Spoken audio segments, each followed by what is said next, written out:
आप में से कितने लोग हैं जो शंकर जी के मंदिर में जाकर चंदन की 3 उंगलियां शिवलिंग पर घुमाते हैं? घुमाते हो ना शिवलिंग पर 3 उंगली? तो ये 3 उंगली घुमाने का फल क्या है?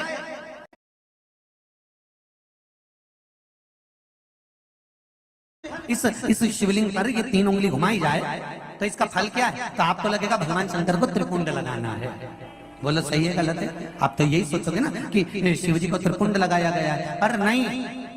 शिव महापुराण की कथा कहती है, ओम शिव महापुराण की कथा ये सागर में जो चल रही है, इसमें आप अगर विद्धेश्वर संहिता को या पार्वती खंड को निकालोगे या आप स्कंद पुराण का या लिंग पुराण की कथा को उठाकर देखोगे तो उसमें वर्णन आता है जब कोई पुरुष, नारी या बच्चा अगर चंदन लेकर गया है, अष्टगंध लेकर गया है या जल चढ़ाने के बाद चंदन भी नहीं है, अष्टगंध भी नहीं है, लाल चंदन भी नहीं है और मात्र उंगली से 3 लाइन खींचता है, उसका मतलब त्रिपुंड लगाना नहीं होता। उसका मतलब होता है कि उसने एक पार्थिव शिवलिंग का निर्माण कर कर पूजन कर ली है। यह फल प्राप्त,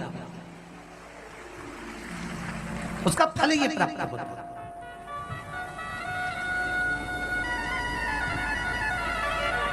अब आप तो अभी तक सोचते थे कि हमने तो चंदन लगा दिया, हम तो भगवान को चंदन की लाइन खींच ली, हम भगवान को त्रिपुंड बनाकर आए। त्रिपुंड नहीं, भगवान शंकर को आपने त्रिपुंड लगाया वो अपनी जगह पर है, पर भगवान शंकर को जो आपने 3 लाइन खींची है, हाथ का जो स्पर्श कर कर घुमाया है, इससे पार्थिव शिवलिंग के निर्माण का फल प्राप्त हो जाता है।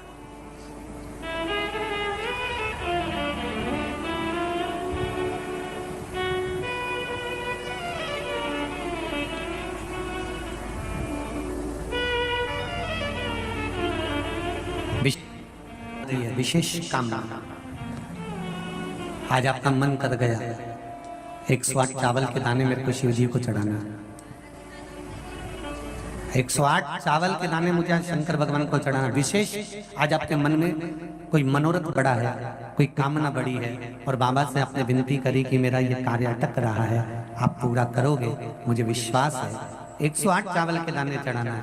आपने चंदन लगाया, हाथ की हथेली पर 108 चावल के दाने जो घर से गिनकर लेकर गए हो उसको हथेली में रखा, एक एक चावल का दाना नहीं चढ़ाया, हथेली में रखकर जो विशेष कामना, जैसे किसी कर्मकांडी ब्राह्मण से पूछा जाए, पूजन होने के बाद में विशेष अर्घ दिया जाता है, विशेष अर्घ,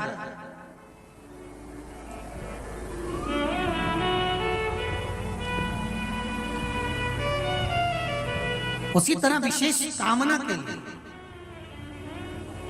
एक पत्र में आया विशेष कामना का फल, किसी ने सुन लिया था कथा में। देखिए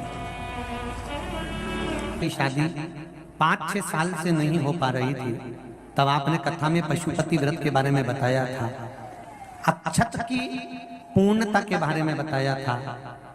मैंने मेरे भाई के लिए करा और बाबा की कृपा से मेरे भाई की शादी 26 जून की है। मैं शिव बाबा को पत्रिका देने के लिए आया, निमंत्रण पत्र भी ऐसे, पत्रिका भी साथ। विशेष अर्घ की महत्वता जैसे है उसी तरह अक्षत की महत्वता विशेष। 108 अक्षत के दाने हाथ में हो और आपकी कामना कर कर जिस कार्य के लिए आपने बाबा को आज स्पर्श किया है, हाथ में लेकर जहां आपने चंदन लगाया है उसी जगह पर हथेली से बाबा को चंदन वाले स्थान पर उस 108 चावल के दाने को रख देना चाहिए, छोड़ देना चाहिए या लगा देना चाहिए। विशेष अर्घ का महत्व किसी कर्मकांडी ब्राह्मण से अवश्य पूछना कि उसका फल क्या होता है। विशेष अक्षत का महत्व शिव महापुराण की कथा करते विशेष। अब आपका समर्पण, आप जो देवाधिदेव महादेव को समर्पण कर रहे हो, भगवान शंकर की आराधना कर रहे हो, भगवान शिव की स्तुति कर रहे हो, भगवान शंकर के स्मरण में लगे हुए हो, उसका एक महत्व, उसका एक सुख। शिव पुराण कर रही है 108 चावल के दाने लेकर, तो यहां मात्र स्पर्श मात्र स्पर्श की मूलता कह दी। ध्यान रखिएगा। तो जो पत्र लिखे हैं और पत्र में उन्होंने लिखा कि हमारे यहाँ हमने ऐसा सुना है कि शिवलिंग, गर्भवती नारी शिवलिंग का स्पर्श या शिवलिंग की पूजन नहीं कर सकती, तो उसको कृष्णेश्वर महादेव, 12 ज्योतिर्लिंग में से एक ज्योतिर्लिंग है कृष्णेश्वर महादेव। कृष्णेश्वर महादेव की पूर्ण कथा का स्मरण कराइएगा कि स्वयं सुधर्म नाम का ब्राह्मण अपनी पत्नी से कह रहे हैं कि अगर अब आपसे बालू का शिवलिंग नहीं बनता, मिट्टी का शिवलिंग नहीं बनता, तो एक काम करिए, अब आप बालू के शिवलिंग की जगह, मिट्टी की शिवलिंग की जगह, पार्थिव शिवलिंग की जगह एक काम करना कि आप किसी मंदिर में जाकर शिवलिंग का मात्र स्पर्श कर लेना भी, केवल स्पर्श कर लेना भी पार्थिव शिवलिंग के निर्माण का फल है। केवल स्पर्श।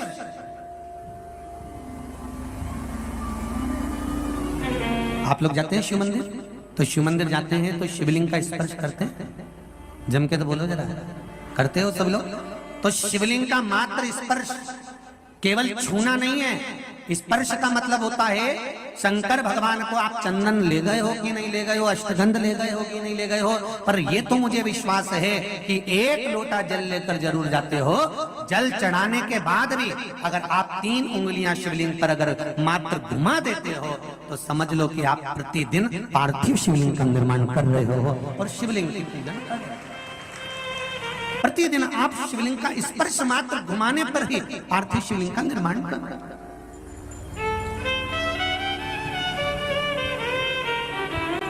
अब जिसके मन में संशय है कि शिव जी का गर्भवती नारी पूजन ना करे, और ऐसा जिसने बताया है ना, तो उसको जरूर एक बार पकड़ के लेकर आना और बताना कि भाई कौन सी पुराण में किस जगह लिखा है कि ये शिवलिंग का यहाँ पर दर्शन नहीं करना चाहिए, उसका वर्णन होना चाहिए। अगर शिव महापुराण की कथा में से कोई भी चीज चढ़ाने की बात करते हैं, जैसे काली मिर्ची चढ़ाने का बोला, तो उसका भी प्रमाण शिव महापुराण में है। आप छाट सकते हो, निकाल सकते हो, देख सकते हो। गेहूं के दाने का प्रमाण शिव महापुराण में है। अरहर की दाल का प्रमाण शिव महापुराण में है। दुर्वा के जल का प्रमाण शिव महापुराण में है। डाब के प्रमाण शिव महापुराण में है। चावल का प्रमाण शिव महापुराण में है। कौन कौन सी चीजों से भगवान शंकर के शिवलिंग का निर्माण होता है, यहां तक वर्णन करा गया कि भस्म से निर्मित शिवलिंग का भी पूजन हमारे यहां शिव महापुराण में वर्णन है।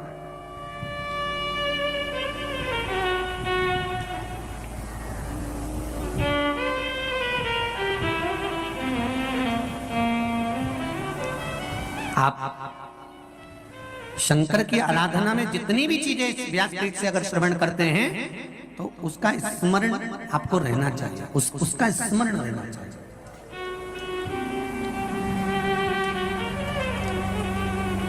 महाराज